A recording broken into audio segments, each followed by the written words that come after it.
Bonjour, ici Michel Vallet. Il y a 2 ans, les éditions Pégase ont publié un ouvrage de Michel Azens intitulé Voyage au centre de l'affaire. Ce livre avait pour point de départ une lettre que l'abbé Boudet avait adressée à un personnage considérable de son temps, inventeur, linguistique et explorateur, M.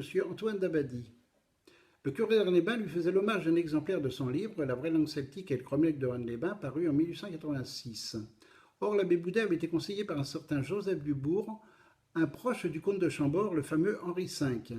Cela eut pour effet d'intriguer Michel Azens, qui a retrouvé dans des archives toute une documentation sur les légitimistes du Sud-Ouest, parmi eux plusieurs bienfaiteurs de la Bessonnière.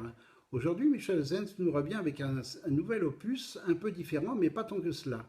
En tout cas, il lève ici le voile d'un personnage dont il a souvent été question dans l'affaire de Rennes, mais dont on ne sait rien ou presque. Je veux parler de Tiburce Caminade, l'architecte dont fit appel le curé de Rennes-le-Château et qui construisit ce qui est désormais convenu d'appeler le domaine de la Bessonnière.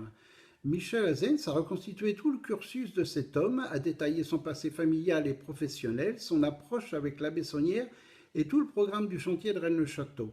Le tout étayé par des documents inédits.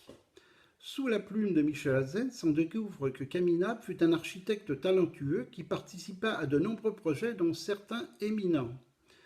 Caminade fut-il le concepteur des plans de la Villa Betania, du belvédère et de la tour Magdala, ou un simple exécutant?